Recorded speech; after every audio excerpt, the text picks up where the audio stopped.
finally back to wrestling, guys. And people are like, oh, they go get the wrestling. We'll get to it. Seth Rollins. Now, ironically, I was actually watching the Seth Rollins 24 special, the Reclaim, Rebuild, Remold, Reclaim, Rebuild, Redesign, and redesign. Thanks, and remote, same thing, right? Yeah. So, ironically, I was watching that, and that's when we got the news about Seth Rollins' knee getting injured again by Joe. Right. So I'm getting text messages about certain sources. People are like, oh, is it real? Is it a work? Is it a shoot? I'm letting people know, hey, it's a shoot. Certain people are letting me know that this is legit real. Now, last night, correct me if I'm wrong, because I didn't get a chance to watch all of Raw. Some parts of Raw I did miss, where they said that Rollins should be good to go for Mania 33. Is that correct? I really didn't hear that. So they I didn't don't really know. give. Yeah, they didn't really get into it. Yeah, all they really showed was just a tweet from Rollins, basically saying that he'll be back. They really didn't give an update. He had an MCL tear, and the expected time frame of him to be out is 6 to 8 weeks, which would basically put him back like the week of Mania. And the question would be like, do you go ahead and do you continue Rollins, Triple H, or do you do something else? And Dave Meltzer from the Wrestling Observer said that worst case scenario, what they could do is you could just build it up as if like as Rollins going to show up, and then like say the last 2 weeks you just have Triple H just kind of throw shade at him saying, oh, he's not going to show up, he's not going to show up. Then have Rollins, post a tweet on Twitter that says, oh, I'll be at Mania. Basically, what Meltzer was saying was, and to be careful to make sure that Rollins doesn't hurt himself, they could just do like an impromptu brawl, like not a match. You see what I'm saying? Like you could do something at Mania where, because every WrestleMania these past few years has like kind of like that segment towards the end of the show that's just there to kill time. Remember, like at Mania 31, you had a. Right, just do some segment with Triple H and Stephanie. Right. You could do some segment where Rollins just shows up in street clothes and he just brawls Triple H or something, and you could do that to continue the story. That was what Meltzer was saying. Like at worst, like if he's not clear for a match or something, he could at least show up, start a brawl, keep the story going. But they really haven't given an update. All the reports and dirt sheets are basically saying that they're going to assume Rollins can make it. So, but it's, Well, I just wanted to check. I'm sorry, I didn't mean to interrupt you. I just wanted to let the fans know. Trying to, shoot or make it not real for a knee injury that's severe. Believe me, I know. I've had 3 total knee replacements. It is no joke for having a knee injury that's like that. And, from the last time he did something to his leg. So it's truly real. There's nothing to joke about with the knees. They can put you out for end your career or mess you up the way you'll re-injure yourself like Seth Rollins did. And with me having 3 total knee replacements, nothing to play around with. Yeah, man. See, the problem with wrestling fans is wrestling is the only business where they can tell the fans straight up what it is, and fans just think it's a work. Kenny Omega says he's not going to be in the Rumble, and then fans say it's a work. Kurt Angle says he's not going to be in the Rumble, and then fans say it's a work. That's the problem with pro wrestling. Like, they can literally tell you something like, this is what's happening, and for some reason in pro wrestling they just say it's a work. I feel really bad when someone like Vince McMahon dies for real, because when he dies for real, fans are going to be like, it's a work. I'm not trying to be funny. I'm just right. Yeah, just like they did when he got into the limo and blew himself up, and everybody, was like, dude, that's a work. Did everybody think that was real? Did y'all think it was actually gone? What? And the question is this, and this one, it's not really breaking news. It's anybody that may not be in the know. doesn't mean I know Shinsuke Nakamura is injured, so it's no timetable for his return. So big blow to NXT, who already is kind of thin on star power, which all the big stars are now getting caught up to the main roster. So now Shinsuke Nakamura is out, and there's no timetable for his return. When Triple H, air quotes, said that he wasn't happy with the NXT product, which I would say half shoot, half work as well. It's and I was thinking about this last night, and I was talking to you, Featherstone, 5K of Power Slams. Rollins just came back to his ACL, MCL, which is just horrible. I mean, it's the same injury that Joe Flacco came back from. A few other people told ACL, MCL. I remember when Savage, if you guys may not remember, someone back in '98 when the Raw Pack just started, Savage tore his ACL, similar injury. He was out for a while. Would you think that, could this not be karma? I know a lot of people like, oh, Seth Rollins. Is this not karma for Rollins? Because you think about it, Rollins did just Finn Balor. Powerbomb, Finn Balor just win the first ever Universal Championship. You know, right at the SummerSlam, Raw comes.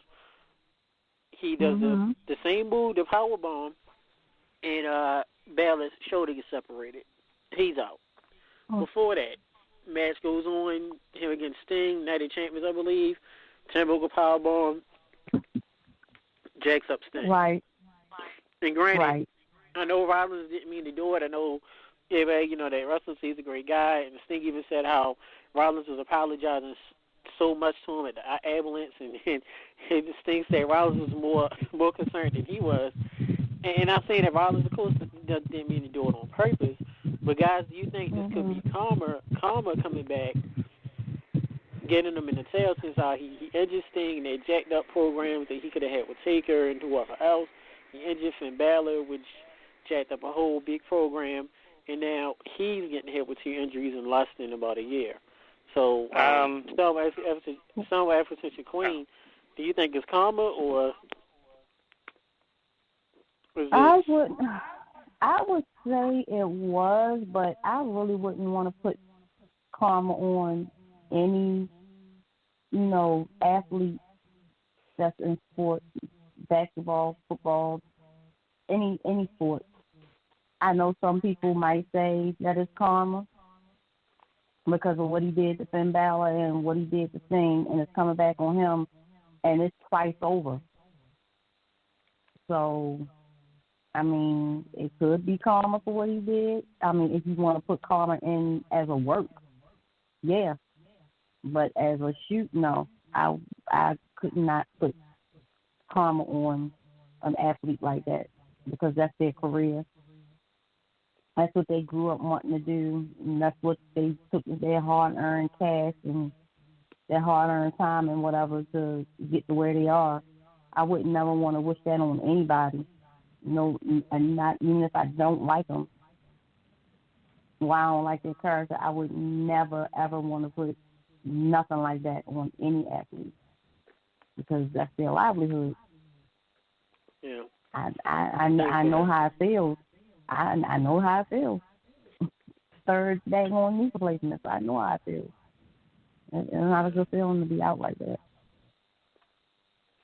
Thank you for that. So, your thoughts? I know that Bret Hart has called him a dangerous worker several times, which is kind of painful for Rollins because I know Bret was like his favorite guy growing up. So from Rollins' standpoint, it's like no matter what he does, his hero, his idol, won't approve of him, which makes it really kind of more awkward because Triple H likes Rollins and Bret hates Triple H. So I don't know if it's karma or not.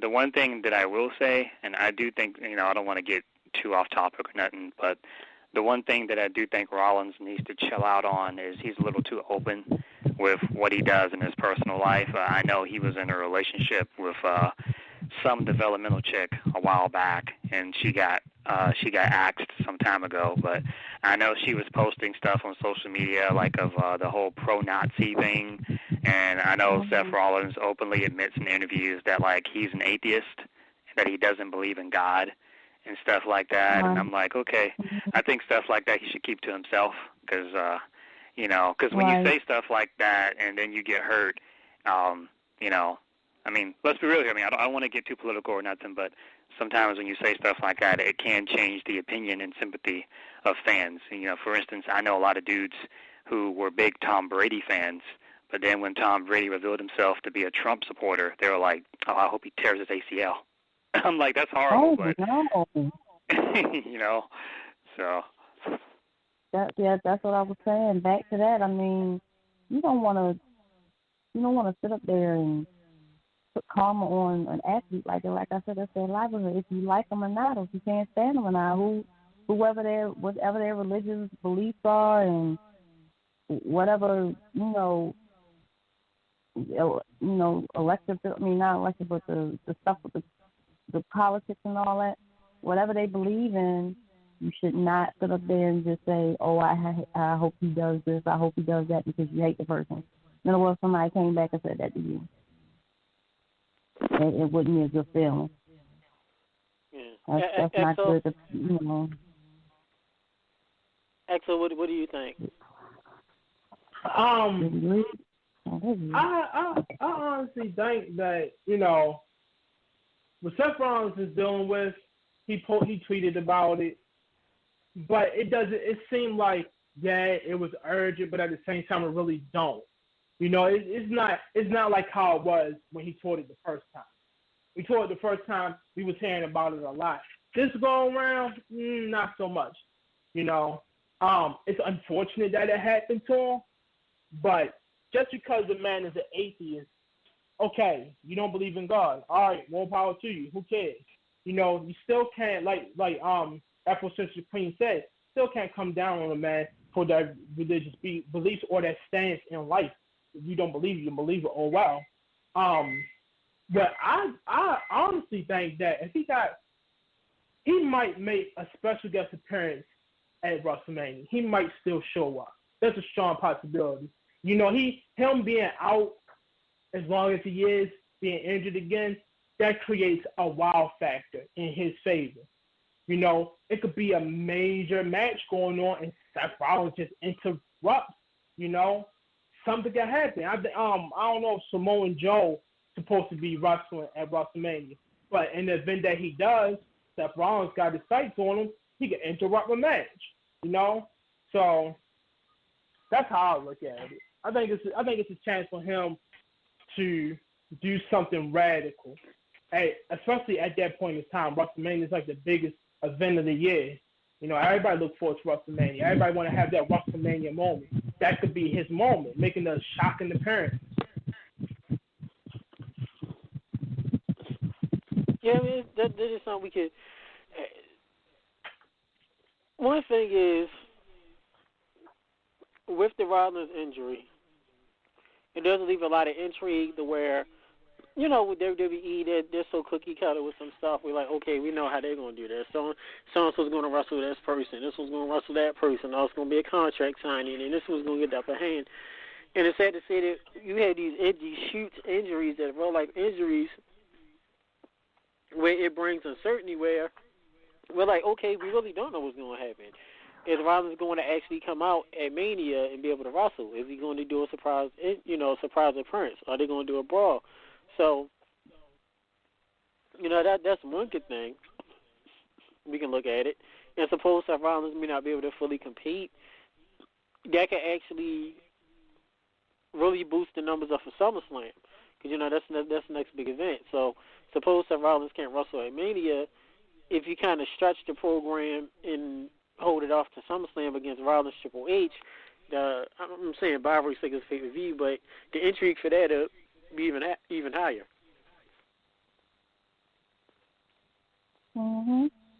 So, when Monday Night Raw showing up at the beginning showed Joe standing there in the seat, which looked weird because we've never seen Joe in the seat and Joe talking.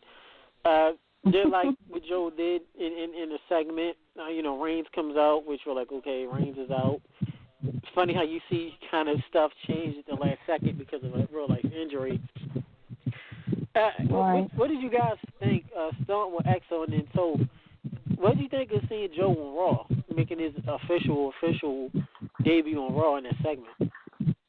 I think Raw, to me personally, Raw is a good platform for Samoa Joe.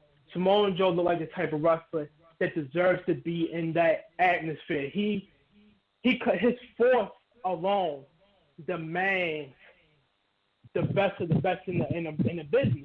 Not taking nothing away from NXT. NXT has some outstanding wrestlers like Nakamura and Finn Balor came from that. All those people. But we got the head honchos, the big dog in WWE, and that's what Samoa Joe belongs at. So to see him pop up oddly enough in the suit, I kind of felt the same way you did, Tech. I was looking like he doesn't look like he belongs in the suit. He's being turned corporate. You know how they had the whole corporate thing going on there. All the heavy hitters wore suits and stuff like that. Okay, you wearing the suit, you're a made man, back to the mafioso days. I get that. But Samoa Joe has a bit of a urban feel to him. So seeing him with a suit, he kind of sort of look out of place, but nevertheless, he does belong to be in that type of in that arena. Going against Seth Rollins, going against Roman Reigns, hell, even going against if it happens, Dean Ambrose Jinder Mahal. Jinder Mahal. Yeah. So. And Rusev. If I'm right, and so Tofno can back me up on this, and Absence of Queen, weren't they chanting "Joe's gonna kill you" the past couple weeks on Raw?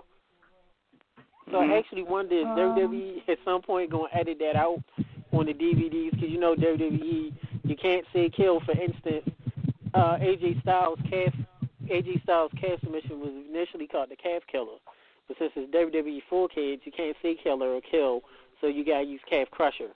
Kind of reminds you of the old Power Ranger days, Samoan days. Joe can say Joe can say I'm going to get you. Oh, it's okay. Joe can say I'm going to get you, but the fans are going to just say I'm going to kill you. That's kind of been his thing for 2 decades. They're not going to stop. Well, if they can't say it on Raw, then somebody needs to tell Triple H to have the fans stop saying it over on NXT, because they say it so much. They would sit up there and say, Nakamura's going to kill you. Yes, they say it loud and proud. They say it all the time. So it's yes. If they trying to edit that out, that ain't gonna work. Not over in NXT anyway.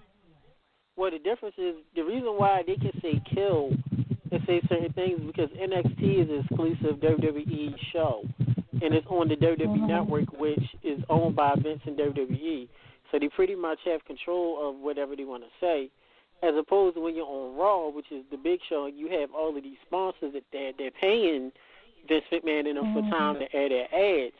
That's why when it comes to Raw, there's certain things they don't say. So NXT, for instance, like our show. Our show is our show. We can say what we want. It's under our network. We can say what we want.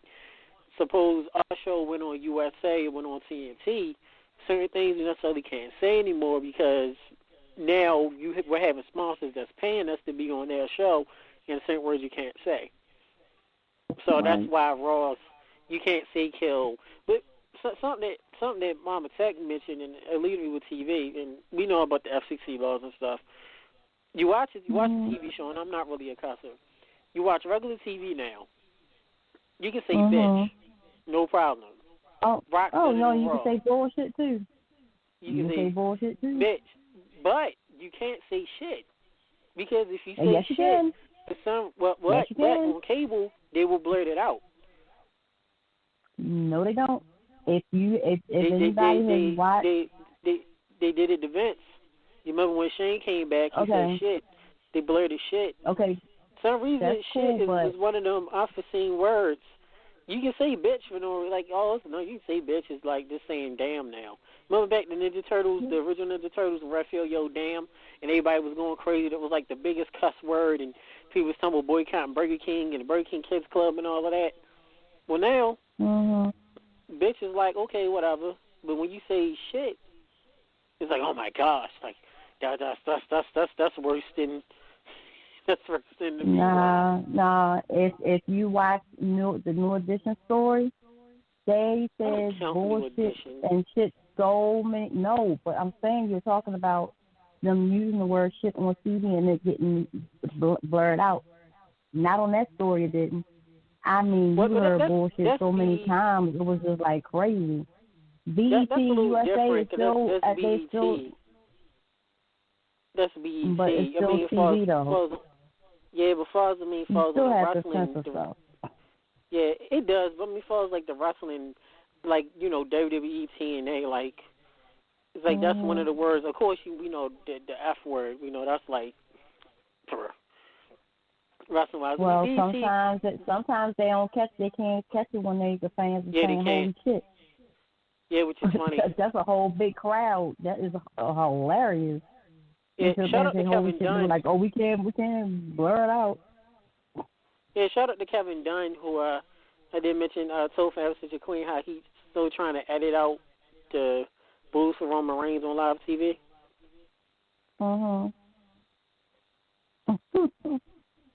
Truly amazing. Wow. For that. So, Raw comes in. Joe's talking. What do you guys feel? You have Joe. Where do you guys see them placing Joe? With Fastlane coming up, do you see Joe facing Roman Reigns maybe at Fastlane, or see Joe feuding with Reigns or feuding with someone else? How would you guys book Joe now that Rollins is halfway on the shelf? What would you do, XL? So I see him. I see him going against Roman. I see them placing him against Roman because it's going to develop.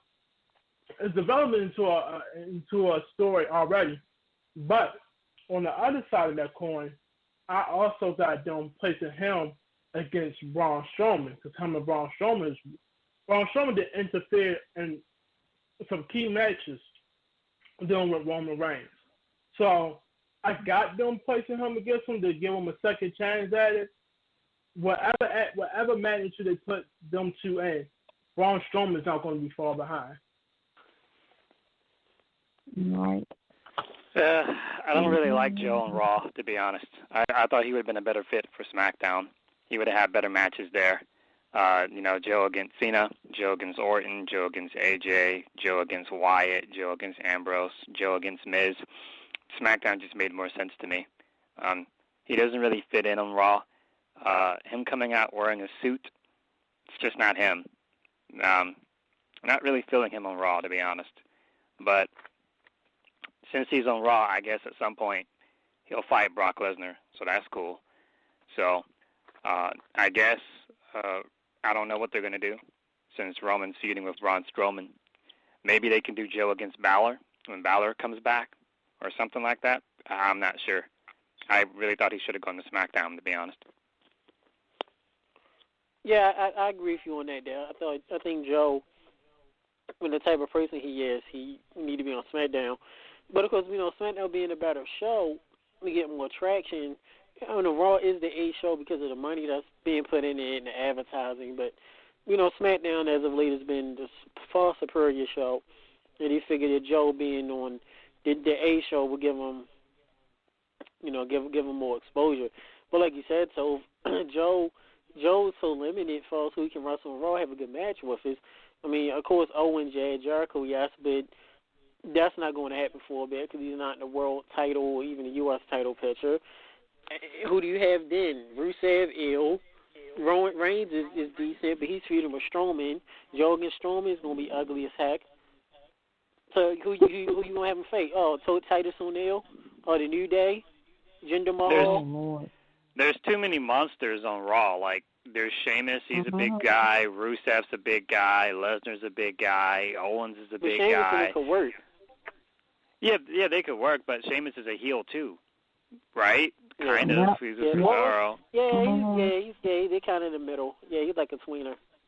See, I thought if he went... See, I thought like if you put Joe on SmackDown, then if you put Joe on SmackDown, then I just thought he could just be a tweener.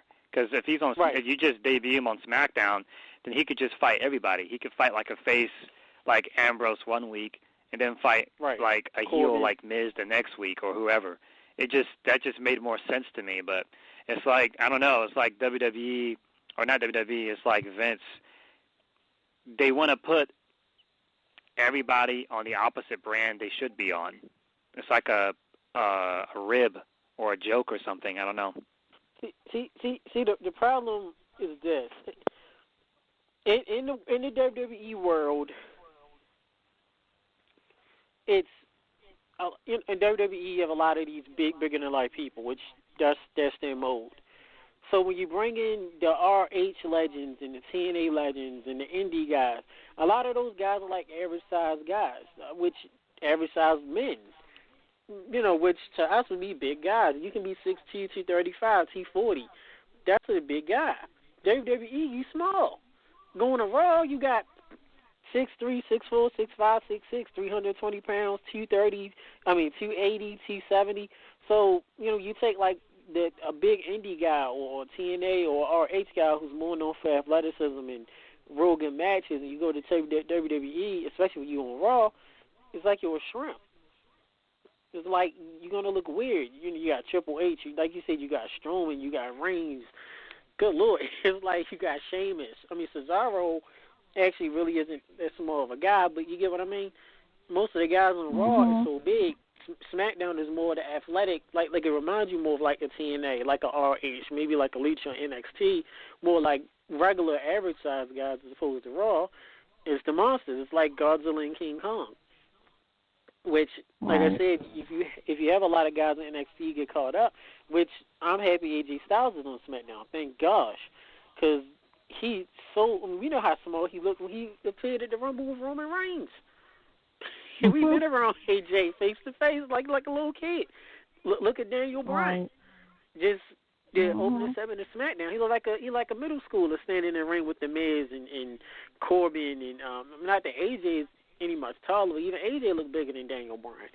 So you really get to see Raw's like you said, is the land of the monsters. It's the land of Godzilla and King Kong, whereas opposed to SmackDown is regular guys. The Miz and Orton, they're not. They're big guys, but they look pretty much like everyday people. Then you meet Cena, or you meet Big Show, or Medium Show, and Mark Henry. Those guys are huge. Even Titus O'Neil, very big guy. And thank God that Xavier Woods and Kofi is in the New Day. We forgot Big Cass and Big E. They're big too. Oh Big Cass, Big E, big dudes. They guys are huge. I'm starting to notice now. I've never noticed how many big dudes are on Raw until we're talking about it. That's weird. Right. It's like some Hogan era stuff. Now I think, you might be onto something there. Man, where's Navy Needham, man? Where's Navy Needham, man? All the smaller guys over on SmackDown. Yeah, he's got the big muscles. I'm gonna put him in the ring. Oh my God, I'm done. It's like all the smaller guys are over on SmackDown. All Joe. Smaller regular guys. I think we should do Joe and Big Cass at Wrestlemania and the Andre the Giant Battle Royal. See, man, with the Elimination Chamber coming up, because I always joke with this, and we all joke with Bischoff. The Elimination Chamber is the ingenious creation. We kept saying that over and over. The ingenious creation. We don't have any Vince voiceover for Elimination Chamber. Everything else we got a Vince voiceover. SmackDown, Monday Night Raw, the Survivor Series, the Royal Rumble. We don't have anything for the Elimination Chamber. He never really said it. Well, that's good. I don't think you would have sounded right. Yeah, it's too long. Vince is great with like words with short, short syllables. Shout out to Naomi who did like a full. That was a nice move. Diving. I don't know what you call it. Cross body, because the names change words. The moves had different names. Naomi did like a jumped over the top rope and did like a body press. Yeah, she did a crossbody. Crossbody. With, Alexa and Mickey. Yeah. suicide plunger crossbody. But yep. Yeah, there's this, and it's a good thing we are talking about it. Raw is the land of the giants. SmackDown is just like regular sized people. Even the women. You got Alexa Bliss, you got Naomi, you got Mickie James, you got Becky Lynch, and then on Raw, Charlotte's tall. Charlotte's a nice sized woman, and you got Nia Jax. Good Lord. Right. You got Sasha Banks. You got Sasha Banks. Sasha Banks should be over on SmackDown. Yeah. What did you say, XL? He loves to talk from Nia Jax. Love Nia Jax. Good Lord, she's good. Woo! That girl. Yes. You say Nia Jax? Here we go. Yes, man. He loves to talk from Nia Jax. I'm sorry, man. I can't take Nia Jax seriously. I love Nia Jax. She put steam in your stride using of yes, she does. Yeah, she does. You.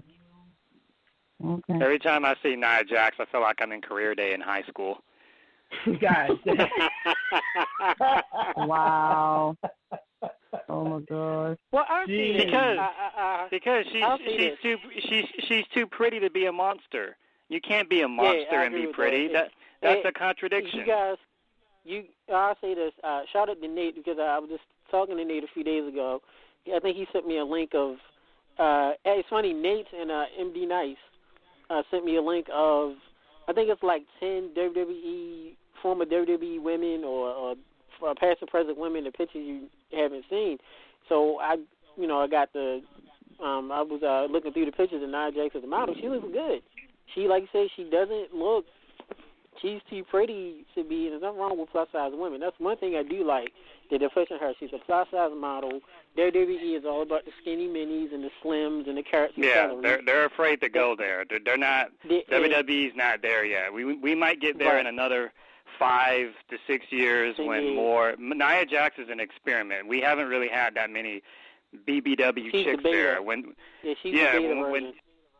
Yeah, right. When WWE gets like 2 or 3 BBWs at the same time, then maybe they might start experimenting with it. But I can't stand Nia Jax because she comes out and the camera focuses on her eye, and she's like playing with her hair, trying to look pretty. I'm like, you can't be pretty and be a monster. That's stupid. Xena Warrior Princess did it. Thank you. She did. But that's another. Yeah, that show died for a reason. Shout out to Xena Warrior Princess, the Hercules double pack. You remember that? Let's bring back the adventures of Lois and Clark and American Gladiators while we're at it. I'll do one worse. Wait for this. Wait for it. Beastmaster. Yeah, I went there. Hey, man, I like Beastmaster the movie. It was good. Hey, what was the name of that Hogan show? Thunder in Paradise? Let's bring that back, too. Oh, God. In VIP. I can't wait for Hogan to come back, man, so I can bring Hogan as a racist sign. I want to get it on TV. And shout out to, and I know we all talk about Starrcade '94, which never happened. See, Brutus Beefcake, who another name we forgot. He was Brutus. He was the Butcher, the Man with No Name. He was Zodiac. He was the Pac. He was the Yeti. He was Brutus Beefcake. He was Booty Man. He also was Big Brother Booty. What? What? Yes. That was his name for that TV. belonged to the Steiners. I thought that Booty Man belonged to Steiner. I never understood why he was so obsessed with booty, but my favorite is the Disciple, because he grew so much facial hair, I never knew. Yeah, I knew what the hell he was. Okay, African Queen, Scott Steiner, let me give you a little history because I'm tech. When Scott Steiner turned heel, Super Brawl 8, we know him as Big Papa Pump. What people may not remember is when he came out on Thunder right after Super Brawl 8. He called himself White Lightning. Was it White Thunder or White Lightning? One of them was his original name. It didn't catch on. Then he called himself Big Papa Pump, Scott Steiner, and his nickname was the Big Bad Booty Daddy. There you go. Yeah. Worked for Scott Steiner was basically a white Tupac. He was a white Tupac. But you have Brutus Beefcake, and we get him on the show. I will ask him this for about 2 or 3 weeks when it was Hogan with the eye patch, and it was the Dungeon of Doom, Horseman, feud while Hogan and Savage. His name was Big Brother Booty. I'm gonna say it again. Wow. Big Brother Booty. And so if we're talking about Booty, if you're talking about Booty, he's out. He's a free man now. Shout out to Fleece Johnson, the Booty Warrior. Since Tech wants to traumatize us, shout out to that first time I got grounded at home. I was playing WrestleMania 2000, and my mom was like, "Oh, who you playing as?" I said, "I'm playing as Mr. Ass." Ha! Yeah, we forgot all about Billy Gunn. The Ass Man. Remember he used to move people? Remember that No Mercy? That was like the video game they used to show. He used to move. He had the little blur. Great times. Okay. Yeah. Great times. Well, like I said, Big Brother Booty, names that you couldn't get away with today. Yes, with Beastmaster, I went there. Beastmaster. Yeah, all of those bandits. Remember that little car race? That little car. It was like a wannabe Knight Rider. It was Knight Rider on welfare. Wow. I know what you're talking about. It was on UPN's Action Pack. It was Vanishing Sun. It was Knight Rider. It was a Vanishing Sun. Bandit. He had like a little special car. Man, it was red. Oh my goodness, what was the name of it? Yeah, it was red. Yup. Kung Fu: The Legend Continues. David Carradine. That was good. And the son got beat up every episode. And I can't remember Star Trek. It was that Star Trek show. I don't know if it was Voyager or Deep Space Nine. Deep Space Nine. And because it's Black History Month, I want to give a special shout out to Benjamin Sisko, the only brother who actually was in charge of the Enterprise. He held it down. Wow. Yeah, he did. His son was tender though. I'm not a Turkey fan. Let's talk about the racism and the Power Rangers, man. So all these years, it's a nice, clean-cut white boy who's the leader of the Power Rangers.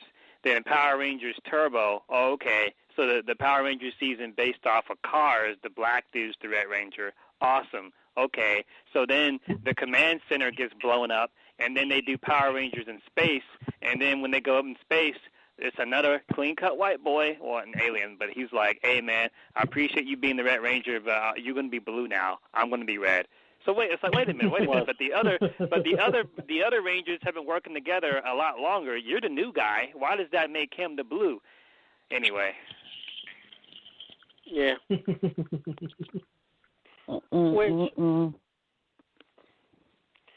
And I appreciate WWE for doing tribute to Black History Month every week, and I like how the only time David Otunga has ever got a zoom-in full-body shot of just himself, no Jibble, no Morrow, and what's the other guy name? In the Todd Phillips, yeah. Tom Phillips. The only time. Yeah, Tom.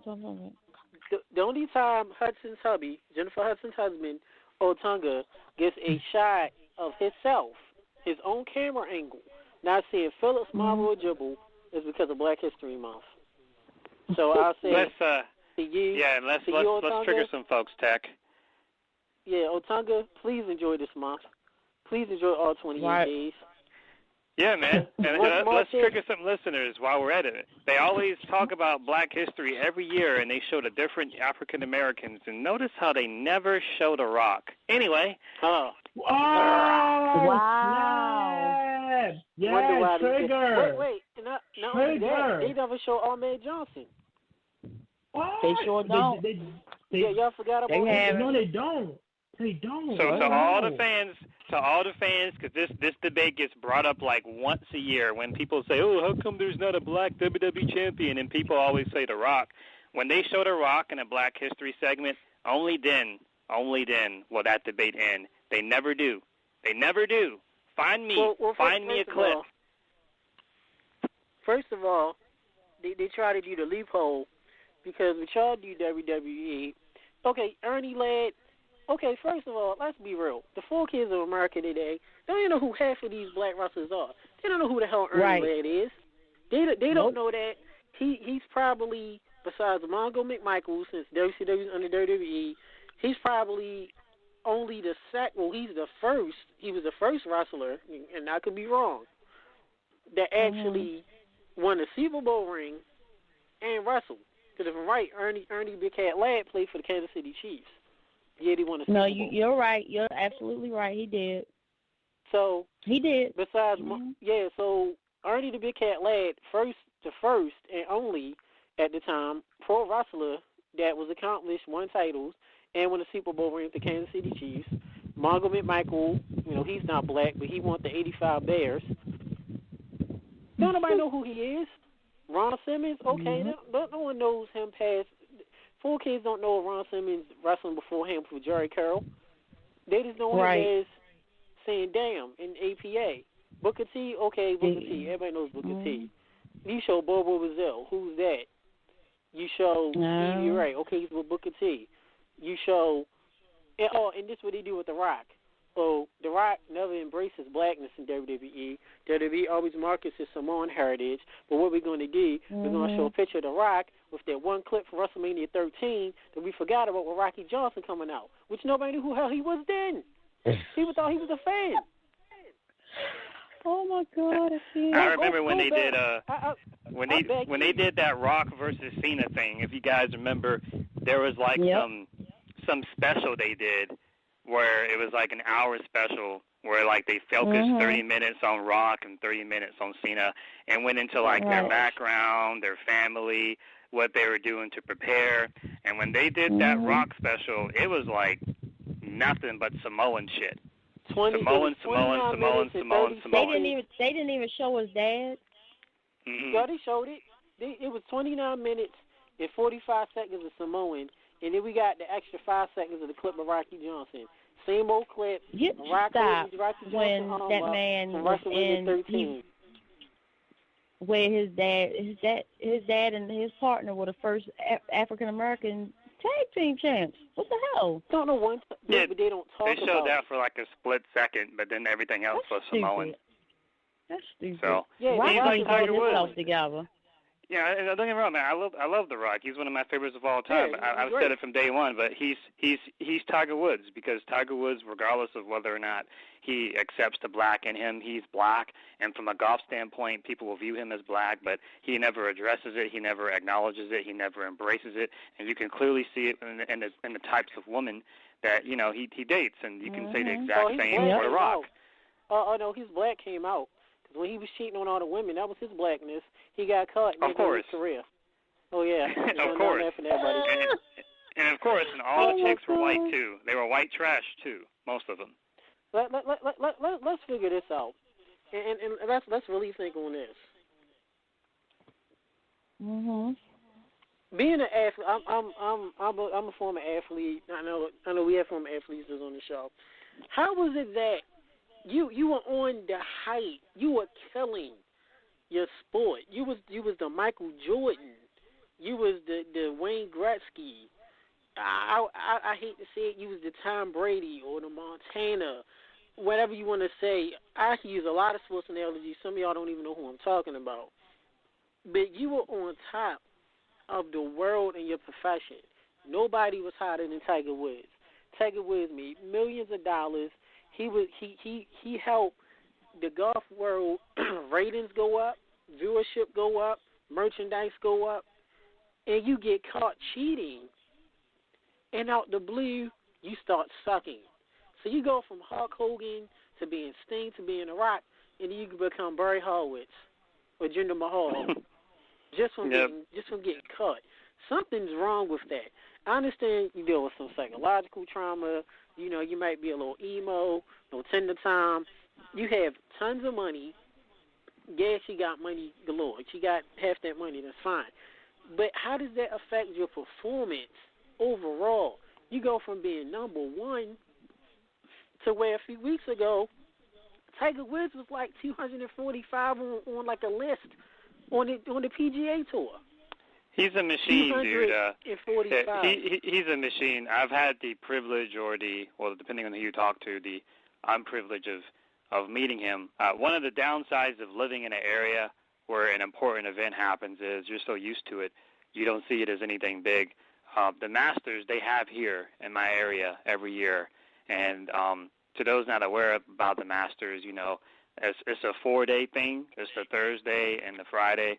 And then Saturday and Sunday is like the real deal, sort of, like the finals, whatever. But the Monday through Wednesday, they use that for practice. And the golfers, they show up, and if you can get into the Masters, then they got, like, autograph signings, and they got meet and greets and stuff like that. And the funny thing is, and this is the crazy part, most of the white golfers, they're chill. They're cool. They're friendly. They tip you. They sign your autographs. They'll sign memorabilia for you. They'll wait the extra mile so they can have like an autograph signing from like, say, 10 a.m. to 11:15, and it'll be like 11:30, and they'll still stay. Tiger, he was always a prick, always an asshole. Never showed up, never signed autographs, never signed memorabilia. If you tried to talk to him, he would be like, go away. Very shitty tipper. Very shitty tipper. I can confirm. I've been there. I've seen him tip like $2. $2. Oh. He's a shitty human being. And the story about it is that his father was so obsessed with making Tiger a good golfer that he didn't teach him anything else, like how to be a fucking human being. And then his dad died. And then when his dad died, I'm sorry to hear that. I know how that feels. My dad died when I was young, so that can definitely affect their game. But and the mom, Tiger's mom made no attempt either because she was just, rolling in the money. And that's just kind of how it was. And then I forgot how many affairs Tiger had. Like, I think he said that he was with like at least 50 different women, and like all of them were white or were like country or like Switzerland, like Strippers. model looking or something. Strippers. There was like one of his main side chicks was just this basic white girl that worked like at a fucking Denny's.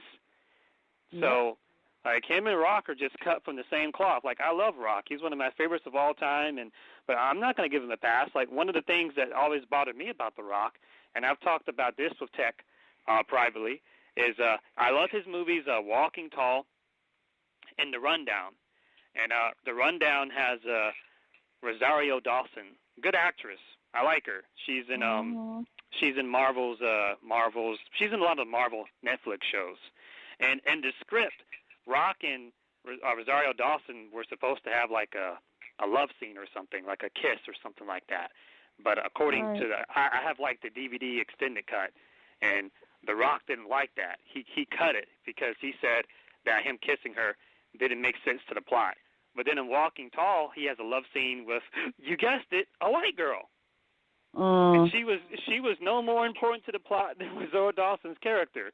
And then another one is in the Fast and the Furious movies, like Fast 5.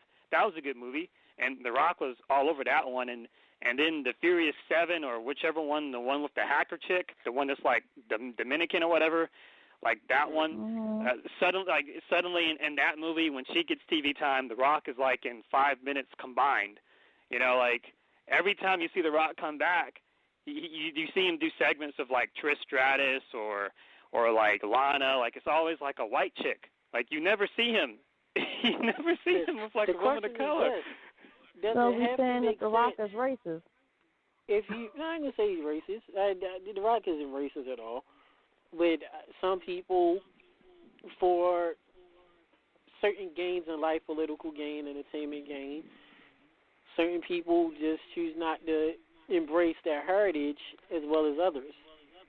The Rock's not racist. Come on now. I mean, no, he's not racist. It's very clear he's the kind of guy.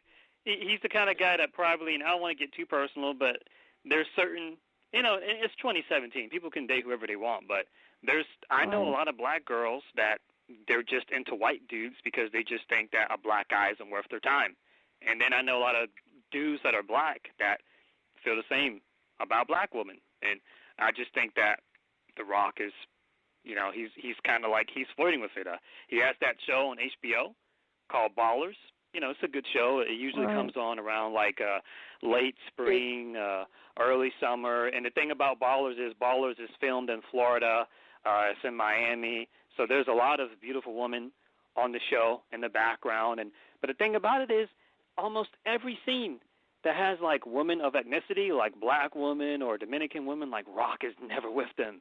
He's never with them. But then when there's like a white woman, there he is. So, I mean, what am I supposed to do? Like, it's right there. I mean, right. Anyway. Like I said, does it have to make sense if you have a chance to kiss Rosario Dawson? Does it have to make sense? No. Exactly. Do it. I mean, well, to be fair, he kissed Lily Garcia. She's hot. I mean, she's Latin, she's Hispanic. So, like you said, it's just for black chicks. But like I said, The Rock is a racist. And like, I don't hate on The Rock. The Rock's one of my favorite entertainers.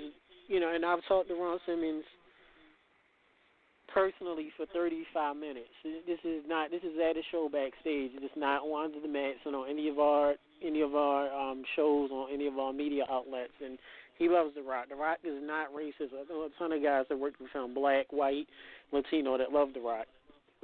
And The Rock's a great guy. We've seen tons of times in media where The Rock's went out his way for regular people, and he's looked out for them, and is such of a nice guy.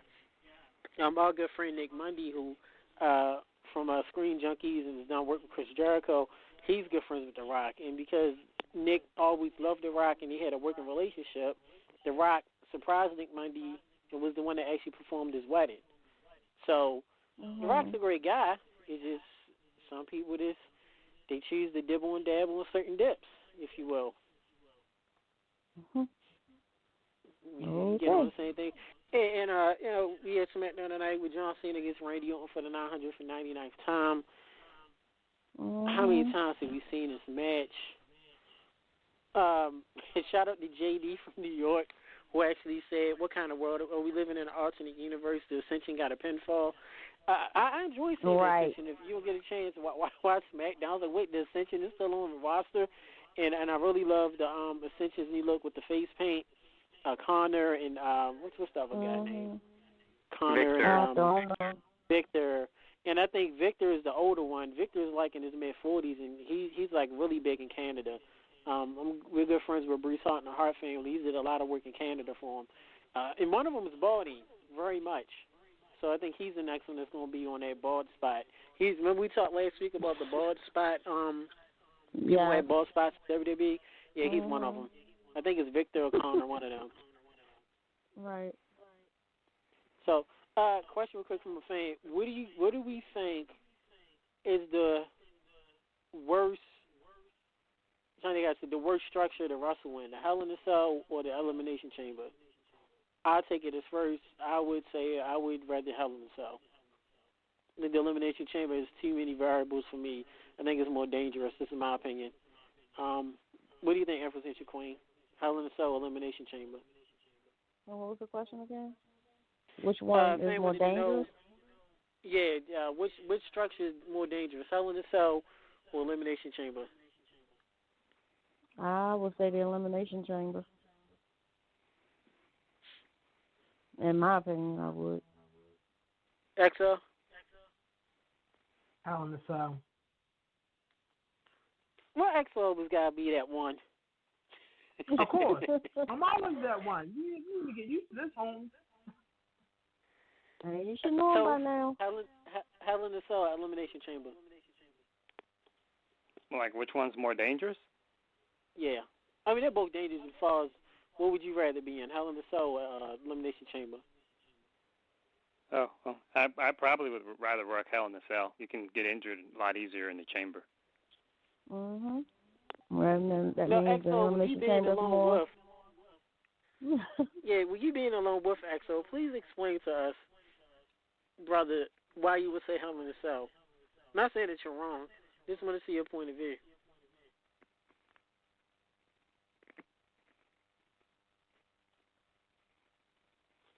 Actually, you there?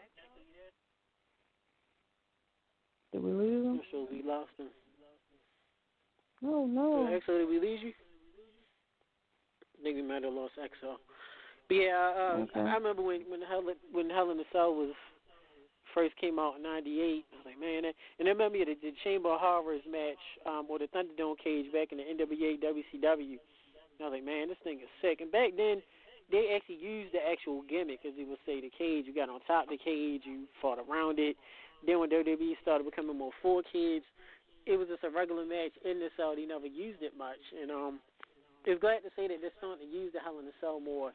And I saw over the years as the Hell in the Cell evolved from the original format. Then you had remember they did they reinforced it that time. DX went against was it Shane and Vince and Big Show? Right. Exo is back. Okay. Yeah, Exo, I just wanted to know, why would you say Hell in the Cell is more dangerous than the Chamber? Now, he just Exo was playing games.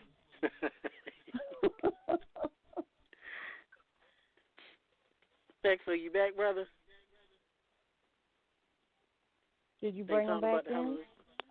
The Exo is, hold on one second, we'll try to bring Exo back in. I think the Hell in the Cell talk kind of scared him away. Yeah. Hold on one second, guys. We're going to bring Exo back in. But honestly, guys, I honestly forgot that quick Elimination Chamber was this Sunday. I was like, Dad, you turn around. It was just a Rumble. And 2 weeks later, it's the Elimination Chamber. Yeah, we're he bring said he's Exo here, in. but he can't. Yeah, he said he can hear us, but Yeah, we're going to bring him in. You want to say waiting for his line on the soundboard to actually go through. Mm-hmm. Okay, we'll bring Exo now. Exo should be able to talk in a second. The line is loading up. All right, Exo, there you go. Yeah. Okay, sorry about that. So, explain to us, you said Hell in the Cell over the Chamber. Why? A lot, from what I've seen, this is just me, from what I've seen, a lot of people was injured. It's more, what's the word that's always used? A diabolical structure. It's like throwing bodies up against this cage. It's all, you can be mangled. People falling all up against it, being slammed all up against it. To me, it's just, it's the Elimination Chamber. Okay, it's dangerous. Both of them are. But I think Undertaker and Mankind did the Hell in the Cell, and he threw him off of it. So I just say the Hell in the Cell. I say the Hell in the Cell. That's why I say it. To me, it looks more dangerous. It's the Elimination Chamber. It's more closed in. You got those different chambers that everybody's in. You can throw them up against the plexiglass and all that. But the Elimination Chamber is more space. You get that. You give momentum and you toss somebody full out. Yeah, that causes more damage. So. Well, you also have to remember that when they did the Elimination Chamber, Goldberg. Was it Goldberg or was it Edge that speared somebody and the plexiglass broke? Yeah, it was Goldberg first. Yeah, it was Goldberg. So I still believe that the Elimination Chamber is dangerous because that's a lot of glass flying. You had Rey Mysterio and Kofi Kingston jumping from off of the top of the pods and stuff. That's more of a dangerous structure because it has more elements to it than the Hell in a Cell. Well, none of them got the Punjabi prison beat. Shout out to that. The weird cages I remember is the stuff that WCW used to do. Anybody remember that alliance to end Hulkamania at Uncensored '96? It was like that triple cage thing. It was weird, man. It was like some Universal Studios, like Legends of the Hidden Temple, like weird shit there. Z Gangster was in that too with Zeus. Oh, that was weird. Yeah, and then I do miss WCW's Triple Cage though. That was I vaguely remember like there was some spot. I think Chris Canyon fell off the second cage and fell on the walkway or something like that. Yeah, the ramp. Yeah. Okay. Like I said, the Thunderdome. I think it was Sting and Flair against Terry Funk and Muta. Was really huge. It was about bigger than the Hell in a Cell. The Chamber of Horrors, of course, we know, infamous for the air quote electric chair. So yeah, it was a lot of gosh, that Kennel from Hell match. Remember that? It was the old school Blee Bar cage with the Hell in a Cell. Yeah, that's Al Snow against Boss Man.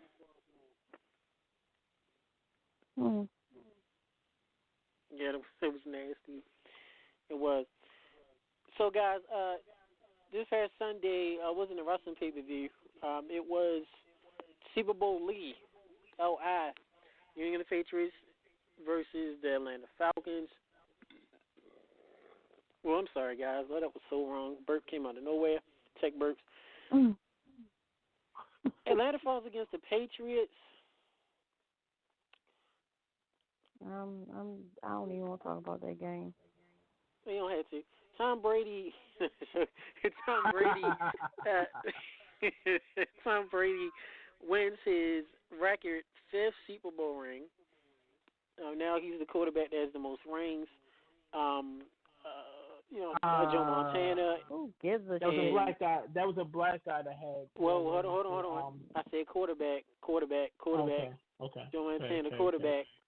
Repeat, quarterback has the most rings. As 5. Under him is Montana and Bradshaw with 4. Troy Aikman has 3.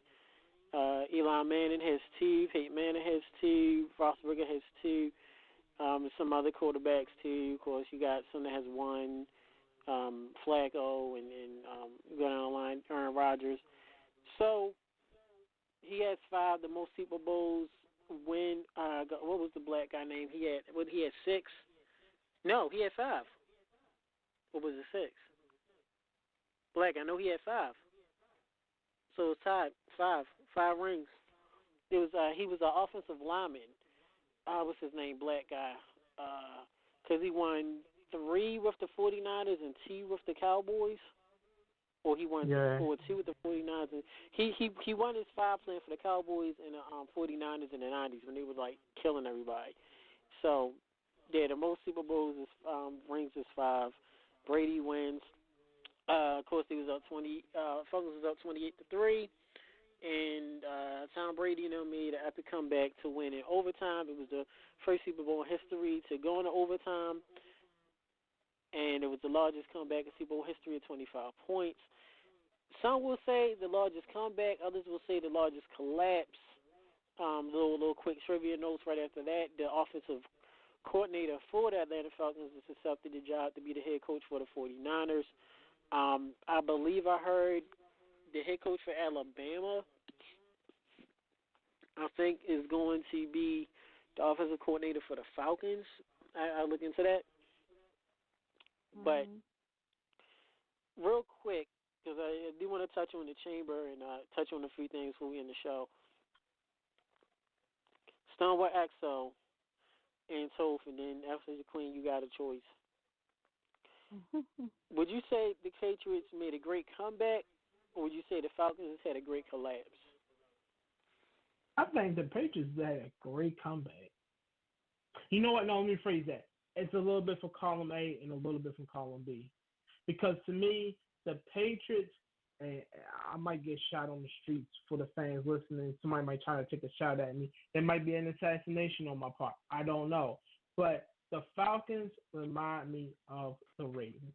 They collapsed on the Yep.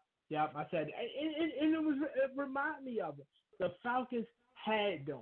They had that number. They was beating the brakes off of the Patriots. And next thing you know, after halftime, things fell through the cracks. We never give up no 25 point. We never give up no 21 point lead, 25 point lead though. Nope. But I'm not talking about Farley. I'm talking about they conked under pressure. And the reason why I say a little from column A, a little from column B, because the Patriots, they captured that moment. Whatever the coach said to them in that locker room, it charged them up. They came back out. They was like doing everything under the sun to get back on top, and they won. To be honest with you, I was going for the Patriots. That is. So. Somebody's gonna be Sorry, guys. Delete. Ringing it back. That's who's gonna be deleted. Yeah, brother. Hello. Saltine in the house. Hey, Saltine, what's going on? Hello. Salt. Okay, real quick. So you have your said that the Patriots had a comeback. Excuse me, Saltine. Mhm. Would you say the Patriots made a great comeback, or the Falcons made a great collapse? I can't lie because I'm pissed because Mr. Gree up in there was trying to be a little make fun of me that got it. But I think it was a great comeback. I gotta give him that. I'm like, what the hell? I was betting on Atlanta to win. Yeah. Unfortunately, I lost all that money. Darn. But yeah, I would say it was a great comeback. I can't lie. And Mario Degree, yes, if you're hearing, I owe you a burger, boy. Yeah, boy. I owe her a burger. Oh, I knew that. He was like, I'm gonna eat my burger and say, yep.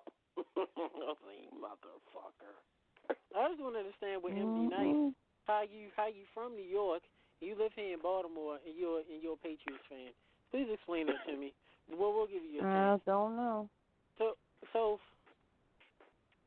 and you brother, you live in Georgia. I know you're not a big football guy, but you live there.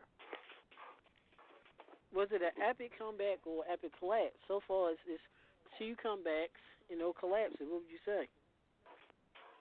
All I got to say is I thought pro wrestling was the biggest work in the world. I was wrong.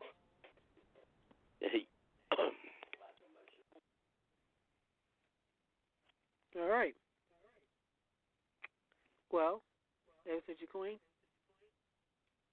Yeah, it was a conspiracy, a conspiracy.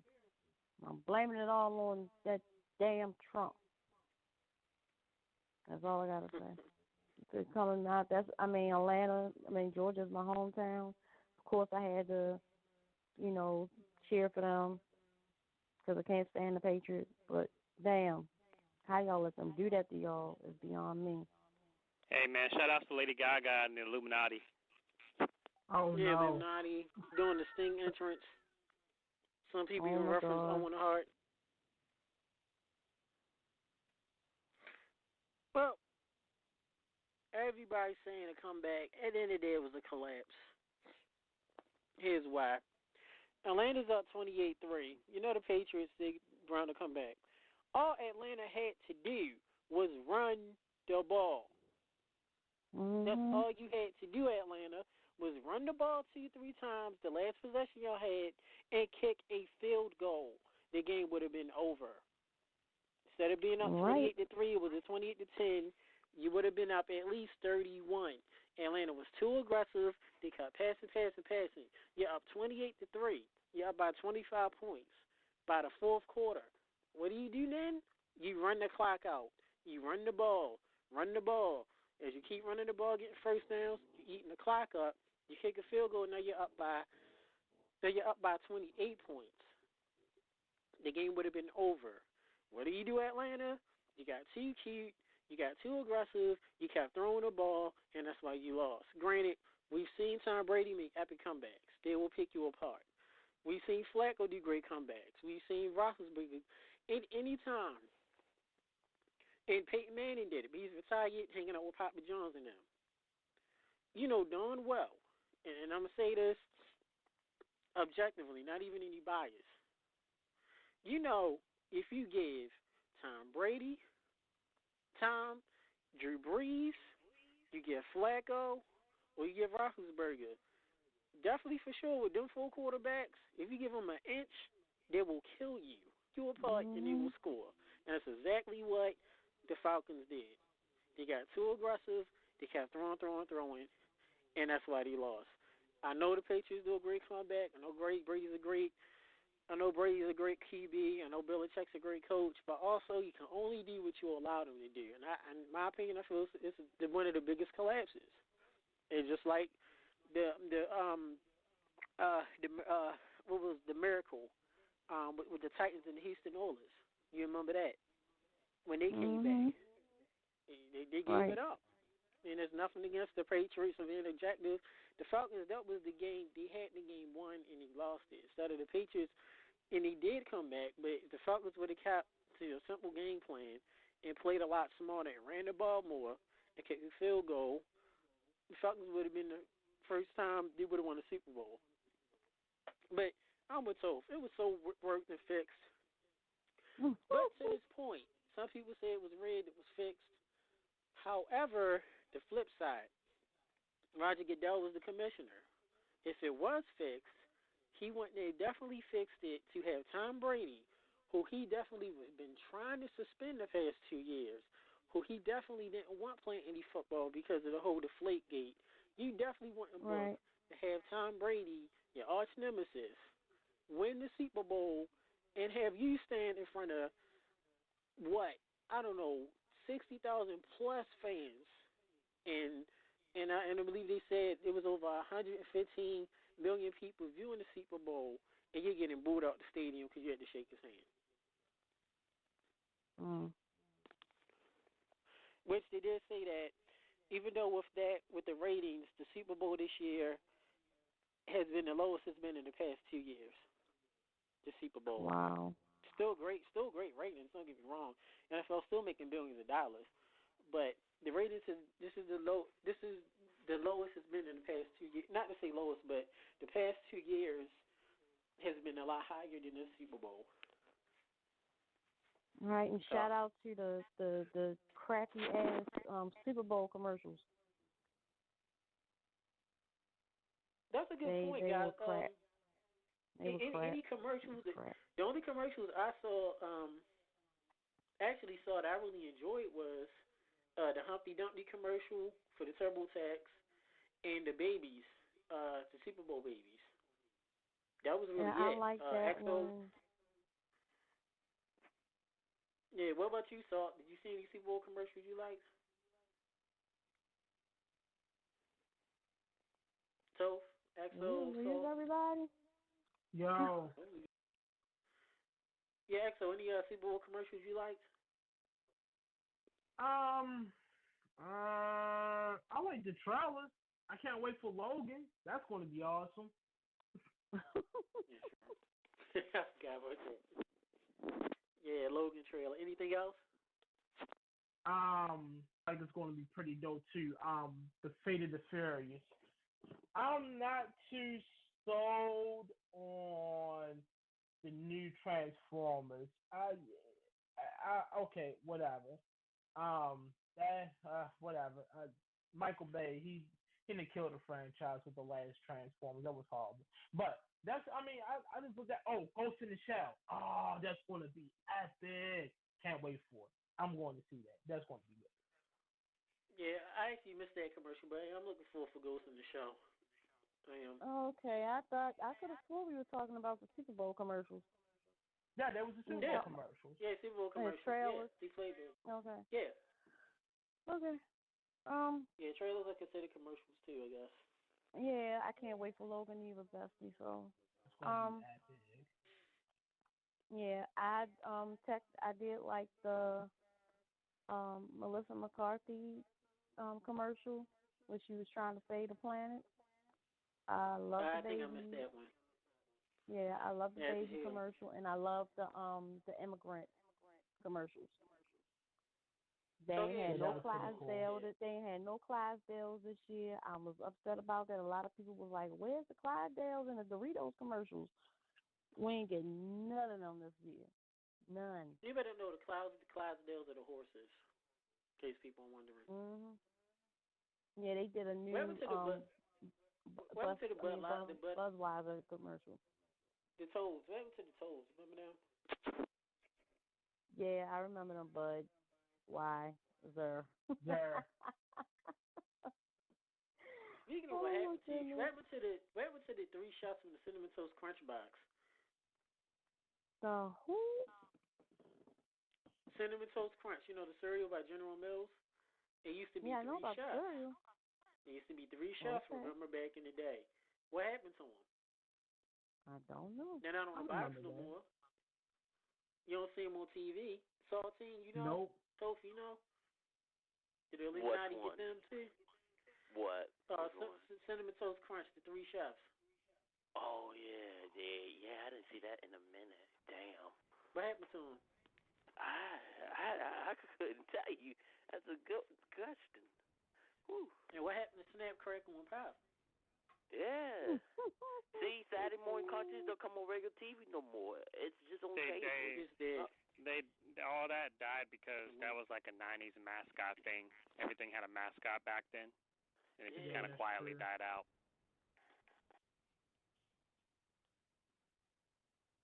Shout out to Luke giving a hell of a clothesline to Bray Wyatt. Who? Who? Oh, Lord. And then here come RKO out of nowhere. Luke Harper, clothesline Bray Wyatt. Yeah, Luke Harper, clothesline Bray Wyatt. Luke Harper got a serious ball spot, guys. His ball spot is serious. What happened? After the Queen, always got to love the play-by-play. SmackDown. We're going to give after the Queen a shout-out for being a team player. As Luke Harper said, I'm a team player. So I know she's missing her head. Oh, my God. Y'all are crazy. Something wrong with all y'all. I have and have ain'ts. I have and have not. So she's